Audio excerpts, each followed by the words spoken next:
नमस्कार दोस्तों, मेरे चैनल में आपका फिर से स्वागत है।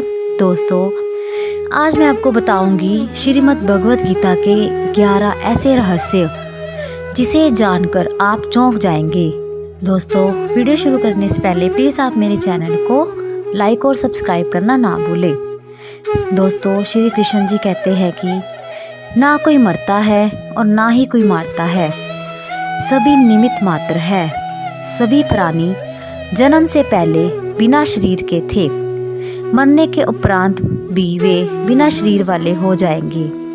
यह तो बीच में ही शरीर वाले देखे जाते हैं, फिर इनका शौक क्यों करते हो। हिंदू धर्म के एकमात्र धर्म ग्रंथ है वेद। वेद के 4 भाग है, ऋग्वेद, यजुर्वेद, सामवेद और अर्थवेद। वेदों के सार को वेदांत या उपनिषद कहते हैं और उपनिषदों का सार या निचोड़ गीता में है। गीता हिंदुओं का सर्वमान्य एकमात्र ऐसा ग्रंथ है जिसमें श्री कृष्ण ने जीवन जीने का तरीका बताया है और आत्मा क्या है, गुरु क्या है, उन्होंने सबका वर्णन किया है। गीता के ज्ञान को भगवान श्री कृष्ण ने अर्जुन से कुरुक्षेत्र में होकर कहा है। यह श्री कृष्ण अर्जुन संवाद नाम से प्रसिद्ध है। वैसे तो गीता श्री कृष्ण और अर्जुन के बीच हुआ एक संवाद है, लेकिन कहते हैं कि भगवान श्री कृष्ण के माध्यम से उस काल रूप परम परमेश्वर ने गीता का ज्ञान पूरे संसार को दिया है। श्री कृष्ण कहते हैं कि पूर्व काल में यह योग मैंने विवस्वान को बताया था। विवस्वान ने यह मनु से कहा था। मनु ने इक्ष्वाकु को बताया। यूं पीढ़ी दर पीढ़ी परंपरा से प्राप्त इस ज्ञान को राजर्षियों ने जाना। कालांतर में यह योग लुप्त हो गया और अब पुराने योग को ही तुम्हें मैं दोबारा बता रहा हूँ। परंपरा से यह ज्ञान सबसे पहले सूर्य को मिला था, जिसके पुत्र वैवस्वत मनु थे। श्री कृष्ण ने हरियाणा के कुरुक्षेत्र में जब यह ज्ञान दिया था तब तिथि एकादशी थी। उस दिन रविवार था। उन्होंने यह ज्ञान लगभग 45 मिनट तक दिया था। गीता में श्री कृष्ण ने 574, अर्जुन ने 85, संजय ने 40 और धृतराष्ट्र ने 1 श्लोक कहा है। श्री कृष्ण ने गीता का ज्ञान अर्जुन को इसलिए दिया क्योंकि वह कर्तव्य पथ से भटकर सन्यासी और वैरागी जैसा आचरण करके युद्ध छोड़ने को आतुर हो गया था। वह भी ऐसे समय जब की सेना मैदान में डटी थी। ऐसे में श्री कृष्ण ने उन्हें अपना कर्तव्य निभाने के लिए यह ज्ञान दिया। गीता को अर्जुन के अलावा और संजय ने सुना और उन्हें धृतराष्ट्र को सुनाया। गीता में जीवन का सार है। श्री कृष्ण ने महाभारत युद्ध में अर्जुन को कुछ उपदेश दिए थे, जिससे उस युद्ध को जीतना पार्थ के लिए आसान हो गया। जहाँ दिए गए गीता के कुछ उपदेशों को मैं आपको बता रही हूँ और आप इसे अपनी जिंदगी में शामिल करके अपने लक्ष्य को पाने में भी सक्षम होंगे। गुस्से पर काबू। क्रोध से भ्रम पैदा होता है, भ्रम से बुद्धि व्यग्र होती है। जब बुद्धि व्यग्र होती है तब तर्क नष्ट हो जाता है। तब तर्क नष्ट होता है तो व्यक्ति का पतन हो जाता है। तो व्यक्ति को अपने गुस्से पर कंट्रोल रखना चाहिए। जो ज्ञानी व्यक्ति ज्ञान और कर्म को एक रूप में देखता है, उसी का नजरिया सही होता है। श्री कृष्ण कहते हैं कि जो व्यक्ति मन को नियंत्रित नहीं करते, उनके लिए वह शत्रु के समान कार्य करता है। मन के कहने पर चलता है जो व्यक्ति, तो वह अपना विनाश स्वयं कर लगता है।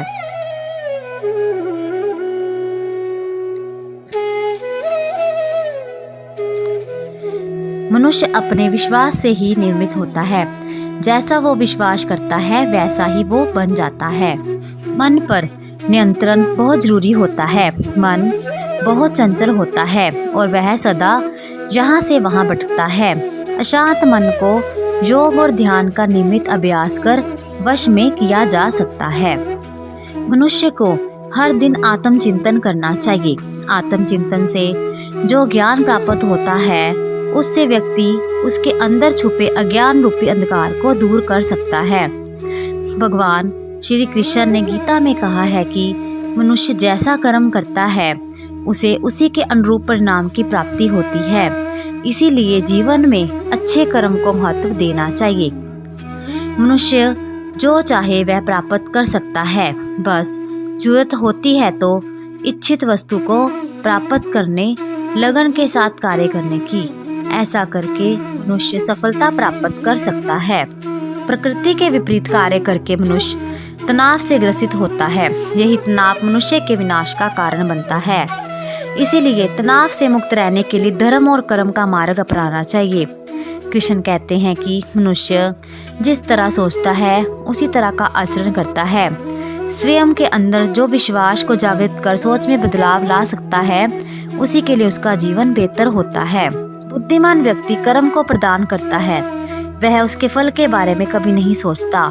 किसी काम को करने का यही उत्तम और उचित साधन है कि हम अपना कर्म करें और फल की इच्छा ना करें। गीता में कहा गया है कि हर व्यक्ति को स्वयं का आकलन करना चाहिए। हमें खुद हमसे अच्छी तरह से और कोई नहीं जानता, इसलिए अपनी कमियों और अच्छाइयों का आकलन खुद कर एक अच्छे व्यक्तित्व का निर्माण करना चाहिए। गीता कहती है कि हर व्यक्ति को आत्म मंथन करना चाहिए। आत्मज्ञान ही अहंकार को नष्ट कर सकता है। अहंकार अज्ञानता को बढ़ावा देता है।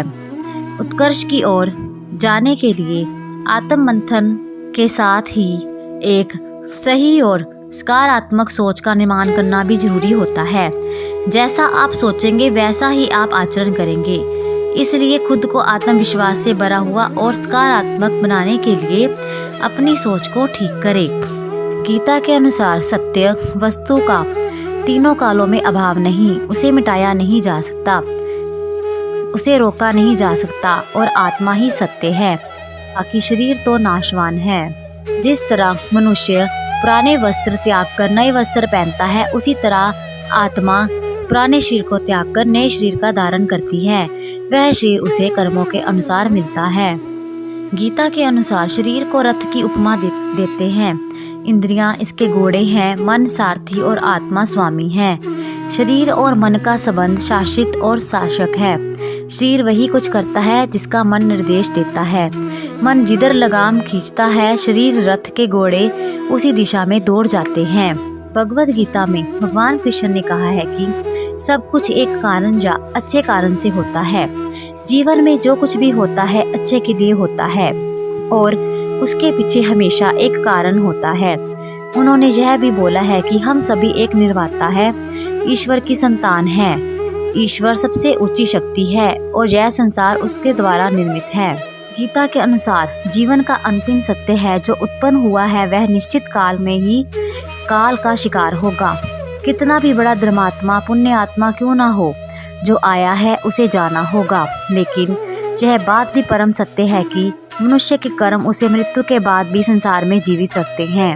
हे अर्जुन, ब्रह्मलोक सहित सभी लोक पुनर्वृत्ति है, परंतु मुझे प्राप्त होने वाले का पुनर्जन्म नहीं होता।